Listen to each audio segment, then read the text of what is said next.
پیامبر میگه اگر چه یک آدم 20 تا مدال داره، همین مدال تمام چمپیونات داره، همه را مقصد خود کردگی است.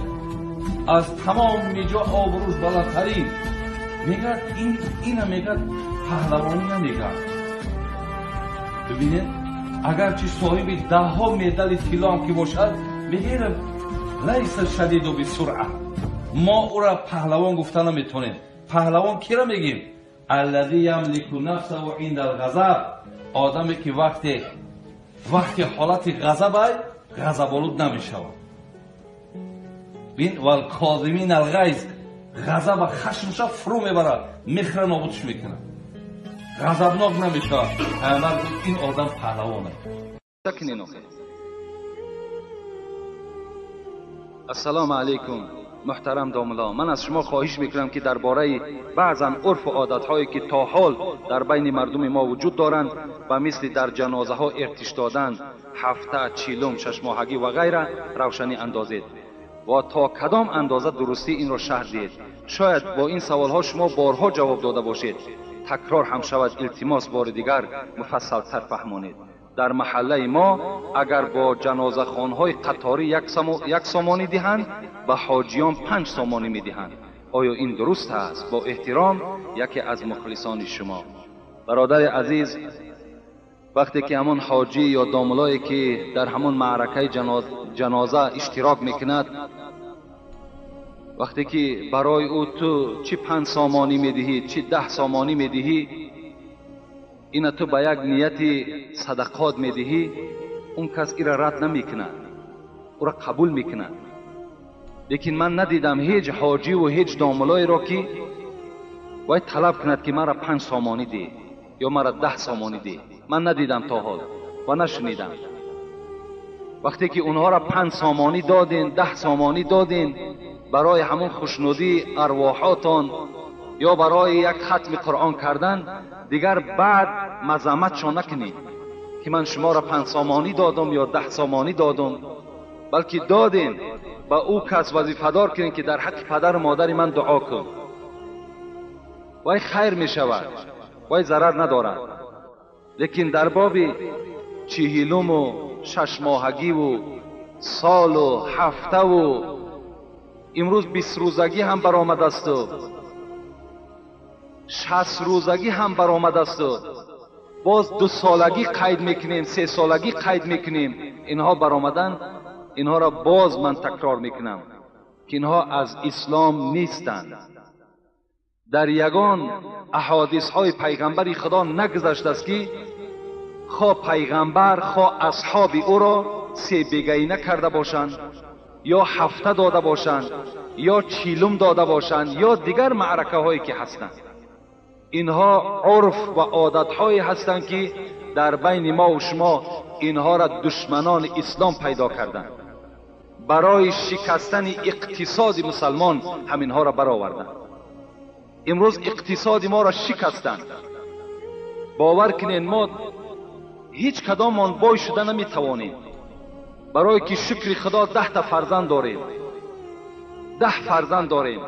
اگر هر کدام اوس 1 سال پس از دنیا گذرند، اینقدر معرکه‌ای که ما و شما میگذرانیم حساب کنین چند هزار دلار را تشکیل میدهد. باور کنین همین 6 ماهگی و 40 و همین نان معرکه هایی که برآمده است، همین ها چنان در بین ما و شما یک عمل خیلی زشتی دیگر را پیدا کردند. چه عملی زشت است؟ پدر و مادر را دوست داشتن این فرض است. پدر و مادر دوست داشتن فرض است، لیکن وقتی پدر و مادر بیمار می شود، ما دیگر از مردنش فراموش کردگیم، مردنش در میلش راضی هستیم، لیکن از معرکش می ترسیم.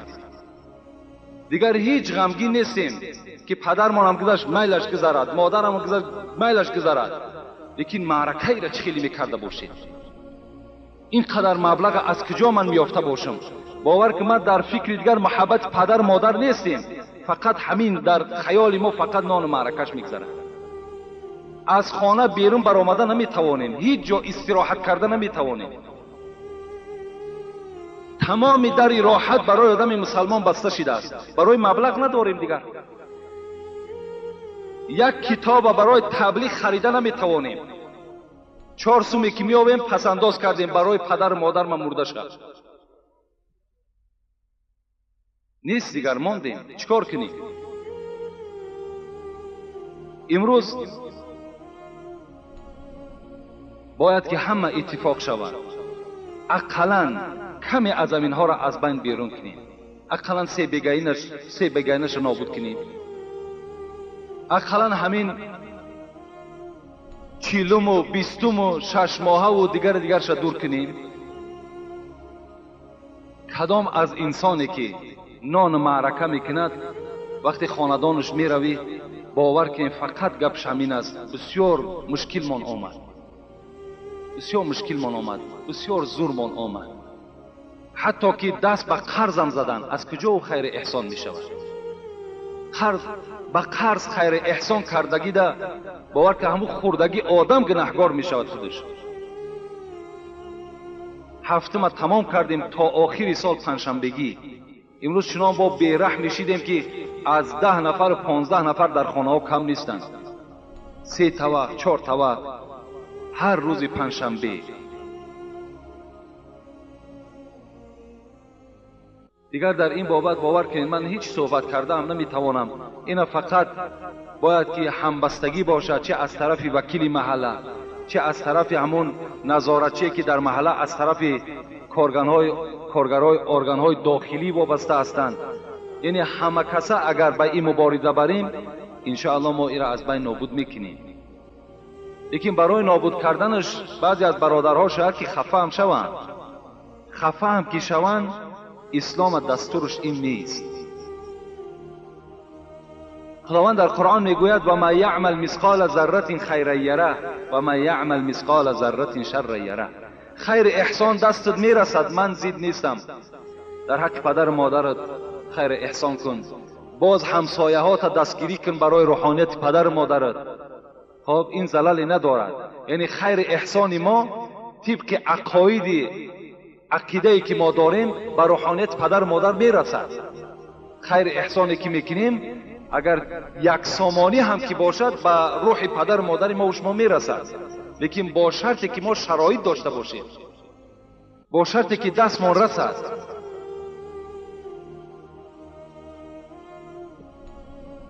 خداوند میگوید که کدام شما از در دنیا اگر ذره با یک مقدار یک ذره عملی نیک داشته باشین در نزد من پاداش نیک داده میشوین. اگر ذره از بدی داشته باشین در نزد من پاداش بد و جزای بد منتظر شوید. یعنی کسی که در دنیا چیزی که میکند عاقبت حاصل شد در نزد خدا میدرود و میگیرد.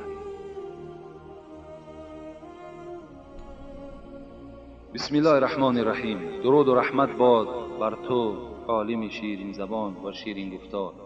سوال ما با شما همین است که ما حالا جوان هستیم، لیکن یک خصلت داریم که اگر در محله من معرکه توی عروسی برپا شود سر راه را گرفته از داماد یعنی از شاه بچه شهتاز گفته پول طلب میکنیم. آیا شهتاز در اسلام هست یا نه؟ برادرای اسلامی، جوانهایی که باور کنین شما مثل یک بهترین گل در داخل مسجد هستین. خوش به حال شما که در جوانی شما توبه کردید، در جوانی به سوی خدا رجوع کردید، در جوانی قدم های شما به سوی مسجد است. خوش به حال، خوش به حال همه شما جوان ها. لیکن عمل های هست که باز این کردارهای نیک شما را نابود میکنه. از آن جمله نمی شهتاز از اسلام نیست. این بلکه تله و تاراج کردن است. یعنی وقتی که همون داماد وقتی که با محله شما قدم میزند تا جایی که اون محله دا خرسندی باشد که از محله ما یک عروسی را یک دختری را میبرند، یعنی بروقتر میبرند تا که آینده اگر این دختر میایستاد شاید که فسادی این محله ما میشد. امروز خدا را شکر که این از محله ما با یک خرسندی البته گسیل شده ایستاده است. برای این باید که شما شکرانه کنید. یکی وقتی که مردمی که از طرف شه آمدگی هستند شما شهتاز طلب میکنین، این مثل که در راه یک کس میقپی و پول و مالش از جیبش کشیده میگیری. وای راضی نیست که به تو یگان چیزی دهد، تو مجبور میکنی تا اگر مرا 20 سوم ندی یا 40 سوم ندهی من راه را برای تو کشاده نمیکنم. این حرام است. این پول برای شما، این تله و تاراج کردن، یک غصب کردن است. برای همین به این هیچ وقت جوانها راه ندید.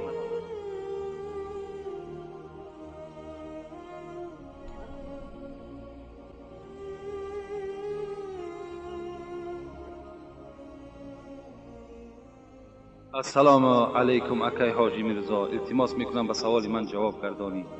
یک شخص با من گفت که در دنیا خوش روی ترین یوسف است، پسر حضرت یعقوب. التماس میکنم سوال را پر فهمانی. او با ما گفت 99% خوشرویی را حضرت یوسف دارد و یک حصه او را در تمام بنده های مؤمن خداوند تقسیم کرده است. حق است. حضرت یوسف بی نهایت زیبا بودند، بی نهایت حسن و جمال داشتند. رسول اکرم گفتند من در آسمان چهارم با یوسف رو پرو شدم شب معراج. چنان زینت داشتند، چنان زینت داشتند. وقتی که در اصحابش این حکایت کرد که هیچ وصفی او را کردن ناممکن است. حتی در قرآن هم قصه یوسف میگذرد که زنهای مصر وقتی که یوسف دیدن در پیش خود همون سبزواتی داشتن برای ریزه کردن، حسن یوسف چنان به اونها غلبه کرد که دستهای خود بریدن و درکدار نشدن. دستهای خود خونشار کردن، درکدار نشدن، زیرا که حسن یوسف دیدگی آدم یعنی تماما از هوش میرفت. لیکن یکی از حدیث های پیغمبر خدا ده، یکی از صحابه ها میگوید روز من مهمان پیغمبر بودم. شبی میگد 14 ماه بود میگد، یعنی شب 14 ماه چقدر روشن از زیبا هست. میگد من در پهلوی پیغمبر خدا نشسته بودم. پیغمبر میگد صحبت داشت، یعنی پیغمبر ما و شما. میگوید در همون خانه ای که نشسته بودیم نور پیغمبر خدا میگد همون خانه را فرا گرفته بود. همین صحابه پیغمبر میگوید قسم به خدا میگوید من گاه میگد مهتاب نگاه میکردم روشنیشه، گاه میگد چهره پیغمبر خدا را به خدا قسم که چهره پیغمبر میگه از مهتاب دیده روشنتر بود. یعنی پیغمبر ما و شما از مهتاب هم دیده روشنتر بودند. یعنی حسن رسول اکرم از حسن یوسف هم دیده بالاتر بودند.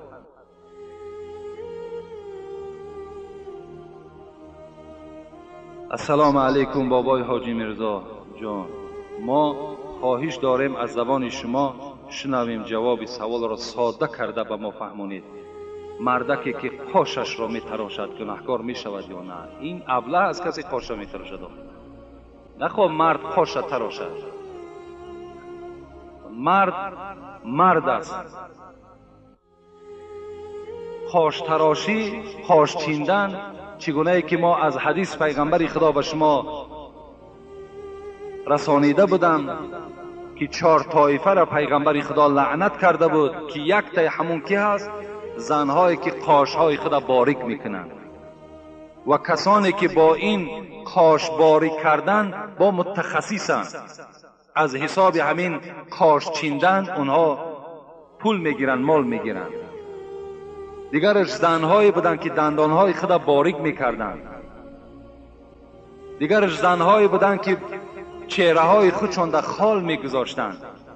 دیگرش زنهایی بودن که مویهای علمه میکردند. پیغمبر خدا گفت که اینها در حسن خدا دادگی تغییر در آوردن، تغییرات در آوردن. این قسم شیطان بود که قسم به عظمتی تو ای خداوند من در چهره این فرزند آدم تغییرات می درآورم.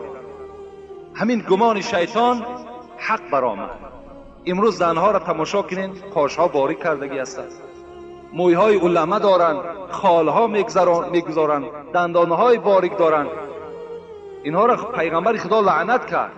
اگر مبادای مردهایی که امروز اگر این استفاده کنند اینها هم در لعنت خداوند داخل می شوند. بسیار ابلهی هست، بسیار شرمندگی هست. شما باور کنین همون من بسیار اخبارات ها را نگاه میکنم. به اخبارات بسیار توجه زیاد دارم.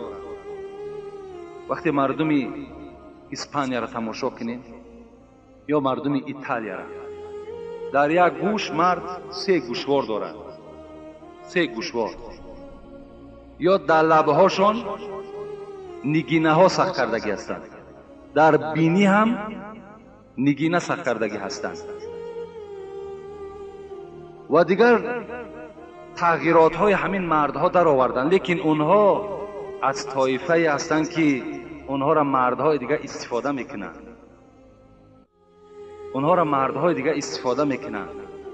از این خاطر کدام جوانی که اگر گوشوار می اندازد یا چله طلا می اندازد یا گردنبند طلا می اندازد یا اینکه دیگر علامت هایی را که همان مردهای غربی